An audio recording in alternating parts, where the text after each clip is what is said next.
Bonjour les amis, bienvenue dans cette nouvelle vidéo. Donc aujourd'hui on va essayer de voir un exercice qui traite de la cinétique chimique. On va faire des petits allers-retours sur le cours pour essayer de rappeler un peu les notions de cinétique chimique. Donc effectivement c'est un chapitre qui fait partie des chapitres de la terminale et qui est également présent dans la chimie du supérieur et dans la préparation de certains concours.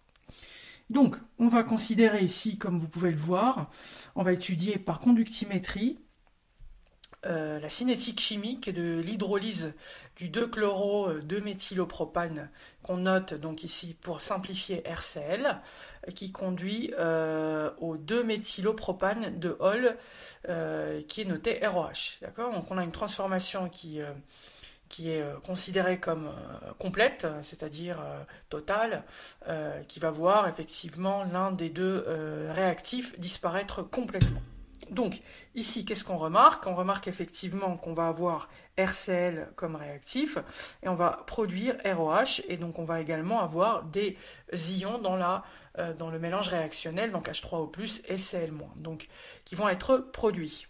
Donc puisqu'on a des ions ici, l'étude, en fait, le choix de la technique de suivi de la concentration est un choix qui est fait ici par conductimétrie, puisqu'effectivement, on va avoir des ions, et donc les ions, je vous rappelle que ce sont des composants, des entités chimiques qui vont être chargées, donc positivement ou négativement. Et donc le fait qu'elle soit chargée va permettre une conductivité au sein de la solution, donc au sein du mélange réactionnel. Donc, on rappelle ici dans les données la fameuse loi de Colroche. Donc c'est une loi qui nous donne la conductivité sigma en fonction de la concentration des ions. Donc quand c'est entre crochets, c'est la concentration. Et on va considérer les lambda, en fait, qui sont les coefficients, donc les coefficients qui vont être associés à la concentration, aux concentrations des espèces chimiques, qui vont être données ici en millisiemens mètre carré, mol-1. Donc ici, on a effectivement les lambda des différentes espèces chimiques, donc lambda de Cl- et lambda des H3O+. Bien sûr, on ne donne que les lambda des ions, donc des cations et des anions, qui sont chargés positivement et négativement, et donc qui vont être les instruments ou les outils de transmission du courant de conductivité électrique dans la solution.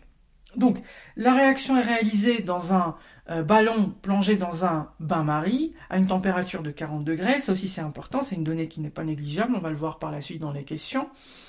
Une sonde conductimétrique mesure la conductivité sigma de la solution. On suppose que le volume de la solution ne varie pas tout au long de l'expérience. Et au bout d'une heure de la réaction est terminée, donc comme je l'ai dit initialement, puisque effectivement, comme l'indique le symbole, le sens de la réaction totale, la réaction est totale justement, donc elle est irréversible, on n'a pas de réaction qui se fait dans l'autre sens, et puis également quand un des deux réactifs, donc il y a un des deux réactifs qui est limitant, c'est-à-dire qu'il va être consommé totalement à la fin de la réaction. Donc, commençons donc par répondre aux questions. Donc la première question, il s'agit de démontrer qu'à chaque instant t, donc on a la concentration H3O+, est identique à la concentration Cl-. Comment on peut démontrer ça, les amis? Très simple. Alors, hop, je vais insérer des pages. Tac. Donc, très simple. Comment démontrer que la concentration reste toujours la même de H3O+, et de Cl-? Alors, donc ici, qu'est-ce qu'on fait? Très simple. Donc,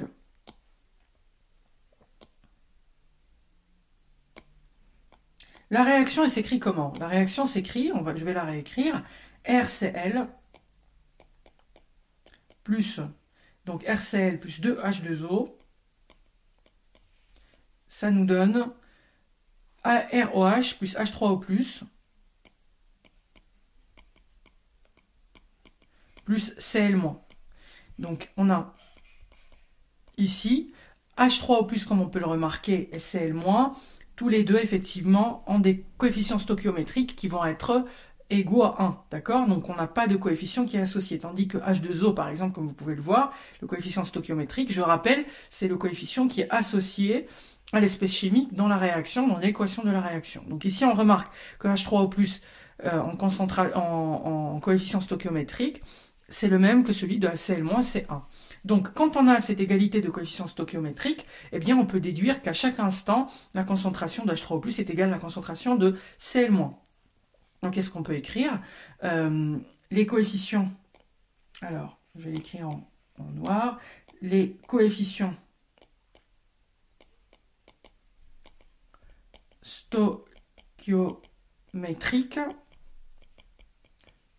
de H3O+ à queue et de Cl- à queue sont égaux à 1. Donc, ça veut dire quoi? Ça veut dire que la concentration de H3O+ est égale à la concentration de Cl-. Mais avant même de parler de concentration, on a même là, à tout instant, ça c'est très important à retenir également, à tout instant t, on a la quantité de matière N de H3O+ est égale à la quantité de matière de Cl-. Et je vous rappelle quoi? Que N, c'est égal à C fois V, n'est-ce pas? Donc la concentration de H3O+, fois le volume, puisque la quantité de matière, c'est la concentration fois le volume, est égale à la concentration de Cl- fois le volume associé à Cl-. Donc, on peut déduire effectivement, puisqu'il y a exactement le même coefficient, on peut diviser ici par V, par le volume, et on peut donc obtenir que, à tout instant, eh bien, j'ai la concentration de H3O+, qui est égale à la concentration de Cl-. Donc, à tout instant, H3O+ en concentration est égal à la concentration de Cl-. Donc, pas de difficulté, quand on a des coefficients stoichiométriques ici, eh bien, on va avoir les quantités de matière qui seront égales. Donc, alors, petit rappel, c'est important, même si je sors un petit peu du cadre du cours. Petit rappel, donc quand on a des coefficients stoichiométriques.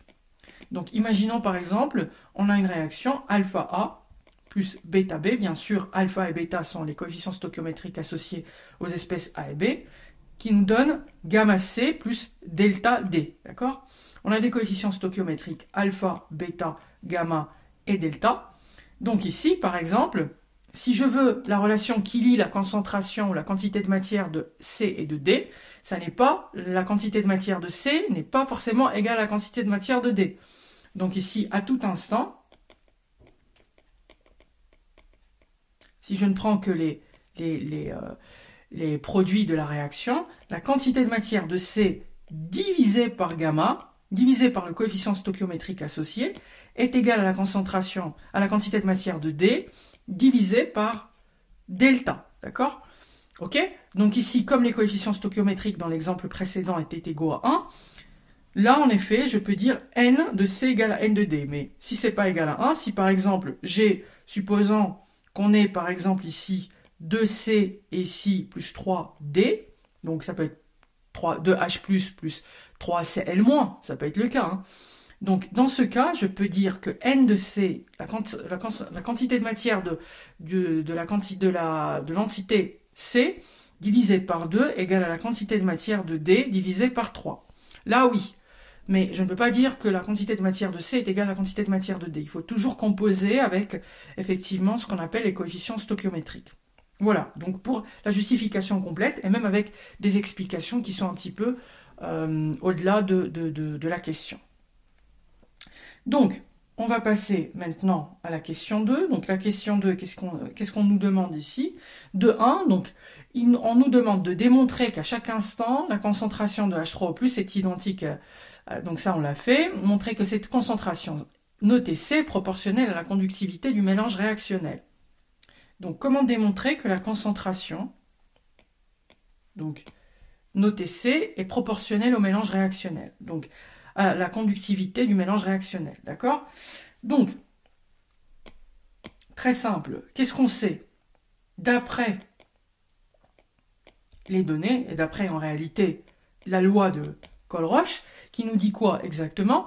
Qui nous dit qu'en réalité, on a la conductivité, donc c'est le c'est la relation que vous voyez ici, que sigma est égal à la somme, à sigma de lambda I fois les concentrations des ions qui composent le mélange réactionnel.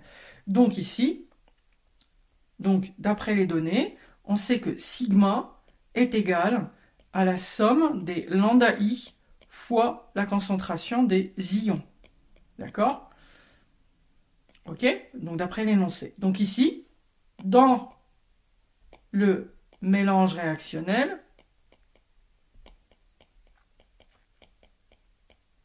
qu'est-ce que je peux déduire? Je peux déduire ici que sigma, la conductivité, petit sigma, égale donc à lambda de quoi? À lambda de... Puisque quels sont les deux ions que je trouve ici, qui se trouvent dans le mélange réactionnel? On a seulement H3O+, et Cl-.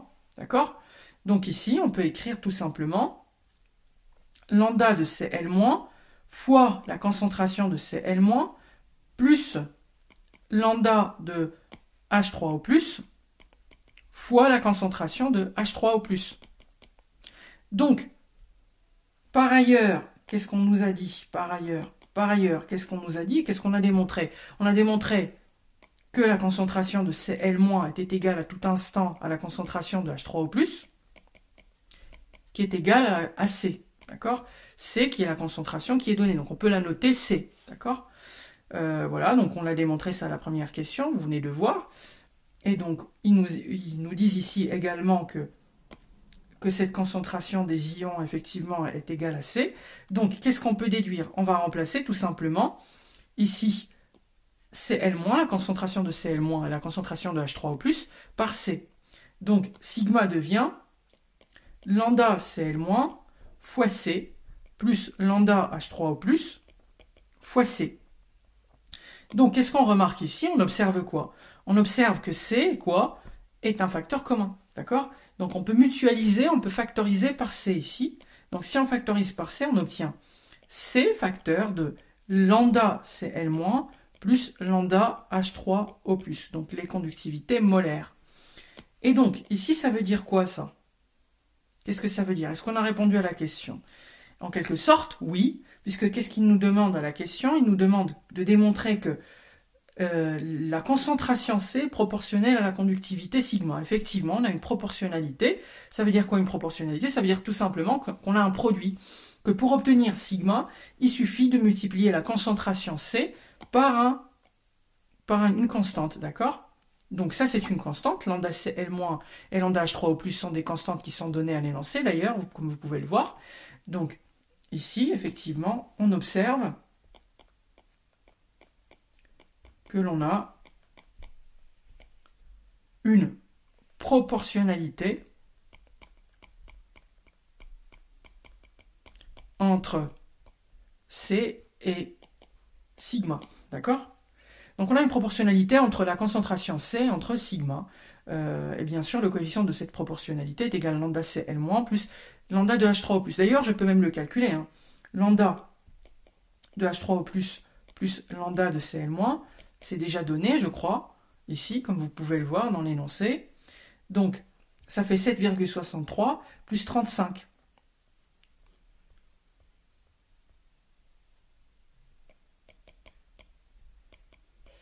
D'accord? Donc, on a les valeurs déjà. Et donc, ça nous fait, eh bien, ça nous fait 42,63, si je ne m'abuse. Donc, l'unité, c'est millisiemens, mètre carré, mol moins 1.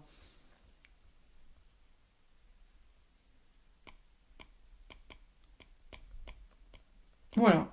Donc, pourquoi on a calculé ça? Parce que tout simplement, si on remplace lambda Cl- plus lambda H3O+, qu'est-ce qu'on obtient? Sigma est égal à 42,63 fois C. Donc, en effet, on a une proportionnalité. Très bien. Et donc, maintenant, question 2, expliquer en quoi la conductivité est une méthode bien adaptée au suivi donc, et à l'étude de la vitesse ou de la cinétique chimique de cette réaction. Très simple, comment on peut répondre à ça? Est-ce que vous voyez pourquoi? Parce que vous voyez ici, qu'est-ce qui se passe en réalité? Ce qui se passe, c'est qu'on a une réaction, d'accord? On a une solution, d'accord? On a une réaction qui a lieu ici. Donc, qui va produire, on a introduit deux éléments, donc il me semble qu'on avait introduit RCl, donc ROH, RCl pardon, avec H2O. On a introduit RCl avec H2O. Eh bien, et ici, on va avoir l'apparition d'autres espèces chimiques, donc plus l'eau, donc H2O. Et donc, on va avoir ici l'apparition progressive de Cl-, de H3O+, et de ROH, il me semble. Voilà, c'est ça, je crois. De ROH, tout à fait. Donc, puisque cette apparition elle est progressive, donc la quantité de matière, elle va évoluer de ces espèces-là. Donc, en l'occurrence, la quantité de matière de Cl- et de H3O+, les concentrations de ces espèces chimiques-là vont évoluer avec le temps.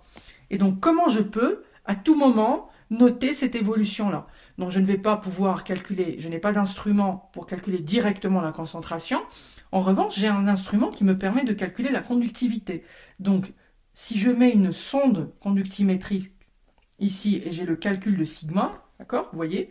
Donc, avec le calcul de sigma, on peut déduire la concentration à travers cette proportionnalité qu'on a démontrée. Donc, cette méthode physique donc, de la conductivité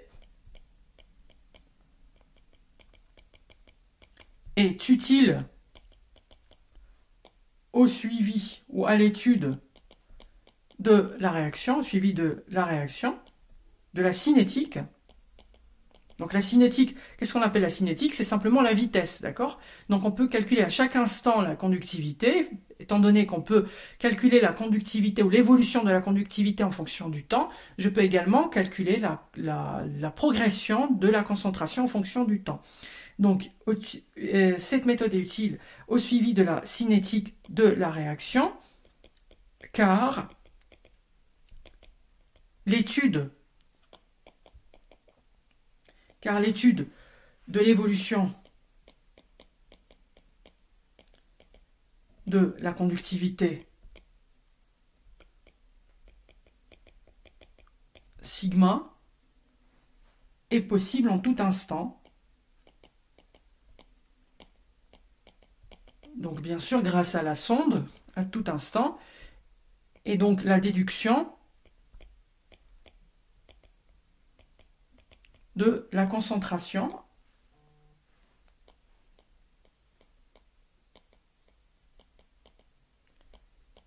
est également possible. Bien sûr, l'évolution de la concentration en fonction du temps. D'où l'utilité de cette méthodologie-là et son aspect pratique pour suivre la cinétique chimique de cette réaction. Voilà. Donc, maintenant, on va poursuivre avec la suite. Alors, hop. Donc, qu'est-ce qu'on nous demande après? On nous demande après, donc après analyse des données expérimentales, on accède au graphique ci-contre. Donc, qu'est-ce qu'il me permet de voir ce graphique? Donc, il reproduit en plus grand en annexe, donc bien sûr, il y a une annexe que je ne vais pas afficher ici, qui représente C, la concentration en fonction du temps. Déterminer graphiquement la valeur de la vitesse volumique de formation des ions chlorure aux instants t égale à 6 minutes, t1 égale à 6 minutes et t2 égale à 36 minutes. On fera apparaître clairement la construction géométrique sur le graphique en annexe. Alors, ici, il faut que je rappelle une notion importante qui est celle de la vitesse volumique d'une réaction. Alors, petit rappel, vitesse volumique d'une réaction, c'est quoi? Très simple, la vitesse volumique d'une réaction, c'est tout simplement la vitesse d'apparition d'une espèce chimique, d'accord? Donc, la vitesse d'apparition d'une espèce chimique, je vous rappelle la formule, donc V égale à D, donc de la concentration de l'espèce par rapport au temps. À chaque fois en physique qu'on a une évolution, une vitesse, une variation par rapport au temps, cette variation, elle est traduite par une dérivée, d'accord? Par une dérivée mathématique. Donc la dérivée par rapport au temps de l'espèce chimique ou de la grandeur physique qui est associée à cette vitesse-là. Donc l'apparition, par exemple, d'une espèce chimique, elle est traduite ici par la progression de la concentration de cette espèce-là. Donc en l'occurrence ici, la progression de la concentration de X. Si on a une espèce chimique X qui apparaît, eh bien c'est d de X sur dt, tout simplement. Et donc, on a une méthodologie graphique qui nous permet de définir cette dérivée. La dérivée est définie graphiquement grâce à la tangente, d'accord? Donc, si on étudie la courbe ici d'évolution de la concentration par rapport au temps, pour pouvoir étudier la vitesse d'apparition, il me suffit d'étudier la tangente aux instants qui m'intéressent. Et donc ici, en l'occurrence, les instants qu'ils ont demandé, c'est T1 égale à 6 minutes et T2 égale à 36 minutes. Donc si je m'intéresse à T égale à 6 minutes, je vais essayer de le localiser sur le graphique. Donc comme vous pouvez le voir ici. Donc ça c'est ce qui correspond à 6 minutes. Et donc il me suffit de tracer la tangente. La tangente c'est quoi les amis? Je vous renvoie au cours sur la dérivation de première. Une tangente c'est quoi? C'est une courbe, c'est une fonction, c'est une droite qui passe par le point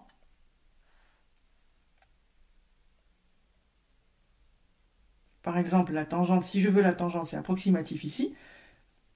Donc la tangente au point d'abscisse 6, c'est tout simplement la droite qui touche la courbe en ce point-là. D'accord ?